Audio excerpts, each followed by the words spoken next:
Hey, how we doing? I'm Andy, this is Spiders. Thanks for coming back. I know it's been a while since I did a video last week, but I think that was the first one for a good while. It's been busy, you know, with Christmas, work, one thing and another. I've had a lot of shit going on personal wise and things like that. Shit going on with the inverts. It's been a little bit mad, but yeah, back at it now. Everything should be good going forward, you know, I'm hoping. So we'll wait and see. But yeah, today, I mean, you may have seen last week I did a video of a few rehousings and I'm going to follow that on today. Because I had a day where I was just working with loads of different stuff and doing rehousings, feedings, all the rest of it. So I was able to video a lot of it and make a couple of videos out of it. So today we're going to have a look. I've got my adult female Poecilotheria striata, which is the one that I had the slings from a couple of years ago. And the other one is going to be my adult female Megaphobema robustum, which isn't really a rehouse, it's just emptying its enclosure and sorting it all out because it's got a bit of mould in there and things like that. So anyway, I'm going to shut up, I'm going to show you the footage and we'll crack on. See you in a bit. Cheers. So yeah, this is the striata. Like I say, she's probably my biggest porky. I have got a few. I've got an adult female Regalis and sub-adult female Tigrina Weselli as well, but yeah, I think she's probably the biggest of them all. Now she's going into this, it's a 20 by 20 by 30. This is a Reptizoo, I believe, or Komodo, something along those lines.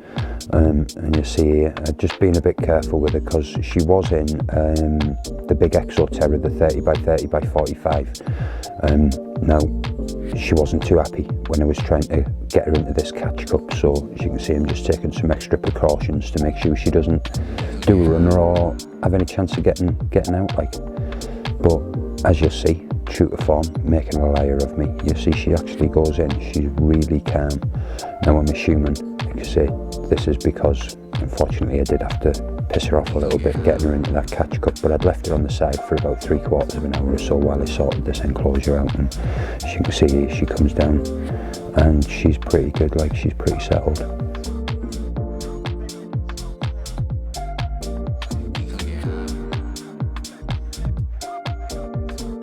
So you see she basically came in and she just hunkered down in that corner. I had laid that mossy branch there, that mossy bit of cork back in the hope that she'd settle there, but she didn't. So yeah, like you see, we get a view of her there.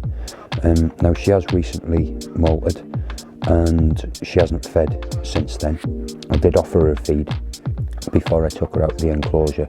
So now, if I'm honest, I'm not sure exactly when she molted. I've just found the skin, she's kicked the skin out. So I decided she must be ready to be moved and ready for a feed, but like I say, she wasn't interested in food, so I thought, right, we'll just get her moved and we'll feed her afterwards.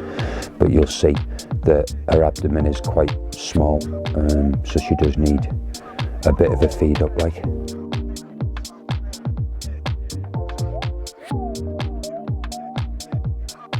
Yeah, you can see she's got some awesome colours to her, those purples. The way when the light catches her right and the way they shine on the carapace and the rest of the body, absolutely stunning, like. And there we go, you get a good view of that abdomen there. You can see that it is quite small, so we'll get her fed up over the next couple of weeks and hopefully that'll fill out and she'll be looking good again. So yeah, that's the adult female Poecilotheria striata. So yeah, there's the P striata. Like I say, she does need a feed up, get that abdomen a bit fatter than what it is now. It's probably been about 2, maybe even 3 months since she last fed, so we'll give her a big roach or something, or a big locust or something like that, and see if we can get started. And I'll give you an update on that a bit further down the line in a couple of weeks' time, maybe. Next, we're going to move on. We're going to have a look at the Megaphobema robustum. Now, this is one I've had this girl for, I've had her about 4 years now. I had her from just a little sling. She was about 2 centimetres, maybe 3 centimetres when I got her.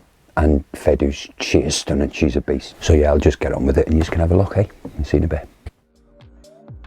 So yeah, this one, I just basically rejigged her old enclosure. It's not that much different. I just freshened up the moss, give her some new substrate. You see she's got those, I put 2 hides in there, just the same hides that she had in before really. She got a nice deep substrate. We've got about 4 inches at the front, you can see, up to about 7 or 8 inches at the back, so plenty of room for burrowing for her. And you'll see now as we bring her in, she is a good size. She must be about 7 inches across, if not more. She is matured, and I do have a male sitting here on the shelf. He's probably 2 or 3 molts behind this girl, so we'll just have to bide our time, but hopefully in a couple of years' time we'll be able to get a pair done of these two. The male actually belongs to Becky Telfer from Lockdown Legs.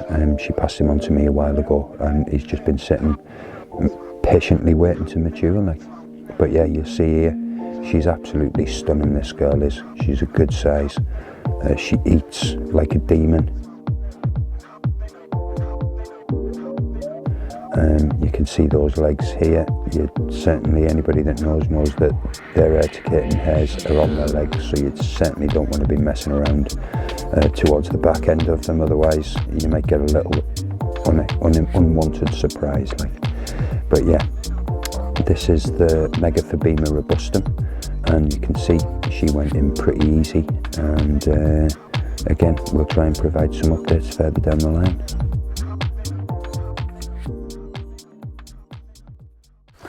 Yeah, well, update on that one. Tank went bloody mouldy again. So inside those 2 cork tubes, now they were the cork tubes that were in rolled enclosure. I took them out, and I've actually got a wire brush that I use before any cork tubes go into any of my enclosures. I give them a good scrub down with with a wire brush, clean all the inside, get off any dust, any dirt, anything that might cause any issues. Now, excuse me, I've done that with these. But for some reason, there's just loads of mould coming again. So that's something that I've got to deal with, whether it be that I'm going to change those cork backs or just redo the whole thing again. I don't know. I suppose you'll soon find out, because there might be another Megaphobema rehousing video come out soon. Yeah, so that's it for this week. I hope you've enjoyed what you've seen. If you're new here and you fancy subscribing, everything's downstairs. You know, hit the like, the share and comment, all those things that just help everybody's channels, you know, do well, and helps with the algorithm and all that. And I'll catch you all next time. Cheers. Ta-ra.